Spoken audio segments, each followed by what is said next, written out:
9:05 সাজিদকে গর্ত থেকে উদ্ধার করে ফায়ার সার্ভিসের কর্মীরা। এরপর একটি অ্যাম্বুলেন্সে করে তাকে তানোর উপজেলা স্বাস্থ্য কমপ্লেক্সে নেওয়া হয় এবং সেখানকার চিকিৎসকরা তাকে মৃত ঘোষণা করেন।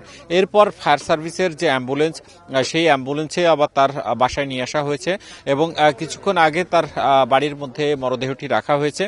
তার পরিবার সূত্রে আমরা জানতে পেরেছি যে আগামীকাল সকাল 10টার সময় তার দাফন সম্পন্ন হবে এবং তাদের যে স্থানীয় গ্রামের গোরস্থান রয়েছে সেখানেই আসলে তার দাফন করা হবে। আমরা তার স্বজনদের সাথে কথা বলেছিলাম, তার স্বজনরা যেটি বলছেন, মানুষের হাত মুখ সব আল্লাহর হাতে।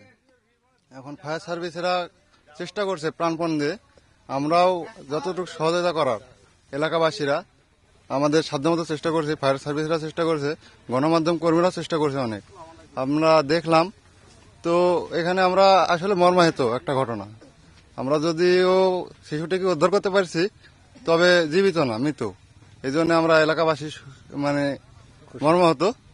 তো আমরা তার আত্মার মাগফিরাত কামনা করছি। যে লোক এই কাজটা করেছে তার মোটেও উচিত হয়নি। এইভাবে খনন করে রাখা, মনে হয় এর পরবর্তী যারা আমরা সজাগ থাকব, এরকম ধরনের ঘটনা যাতে আর না ঘটে। অকাঙ্ক্ষিত ঘটনা আমরা কেউ চাইনি।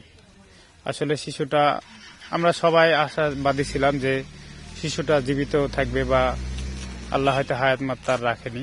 সবাই সব চেষ্টার কারণে হয়তো বাচ্চাটাকে ফিরে পেলাম আমরা, কিন্তু মৃত। এবং তারা আরেকটি কথা বলছেন যে এই শিশুকে উদ্ধার করার যে তৎপরতা ফায়ার সার্ভিস সহ অন্যান্য সংস্থাগুলো দেখিয়েছে, তারা তাদের কাছে কৃতজ্ঞতা প্রকাশ করেছেন। এবং আপনাকে জানিয়ে রাখি যে গত বুধবার নিহত সাজিদ তার মায়ের সাথে আসলে যাচ্ছিলেন এবং যাওয়ার পথে একটি জমির মধ্যে গভীর নলকূপ খোঁড়ার যে পরিত্যক্ত গর্ত, সেই পড়ে যান। এরপর যখন তাকে উদ্ধার করা হয়, সে একটি সরু গর্তের মধ্যে আটকে ছিল। যখন উদ্ধার করেন তখন সে অচেতন অবস্থায় উদ্ধার করে। এরপর ফায়ার সার্ভিস খুব দ্রুত অ্যাম্বুলেন্সে তানোর উপজেলা স্বাস্থ্য কমপ্লেক্সে নিয়ে যায় এবং সেখানকার চিকিৎসকরা শিশুটিকে মৃত ঘোষণা করেন। এবং এখানে কিন্তু গত 2 দিনে হাজার হাজার মানুষ সেই ঘটনাস্থলে এসেছেন এবং তারা প্রার্থনা করছিলেন যে শিশুটি যেন জীবিত উদ্ধার হয়। জীবিত না উদ্ধার হওয়ায় এখানে যারা উপস্থিত ছিলেন তারা কিছুটা মানসিকভাবে কষ্ট পেয়েছেন এবং তারা বলছেন যে তারা প্রার্থনা করেছিলেন বারবার শিশুটি যেন জীবিত উদ্ধার হয়। আমরা যেটি দেখেছি যে ফায়ার সার্ভিসের কর্মীরা 9:05 যখন উদ্ধার করেন, তখন আশেপাশের যে সাধারণ মানুষ ছিল তারা কিন্তু অনেকটা উচ্ছ্বসিত ছিল যে বাচ্চাটিকে উদ্ধার করা গেছে এবং তখন বাচ্চাটি কিন্তু অচেতন ছিল। তখন যে মারা গেছে সেটি কিন্তু এখানকার স্থানীয়রা জানতেন না।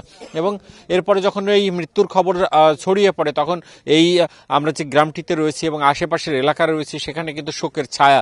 এবং গ্রামের স্থানীয় মানুষজন এই রাতে কিন্তু বাসায় আসছেন, তারা শিশুটিকে দেখছেন এবং পরিবারকে সান্ত্বনা দিচ্ছেন এবং একই সাথে আত্মার যে মাগফিরাত কামনা করা সেটি কামনা করছেন।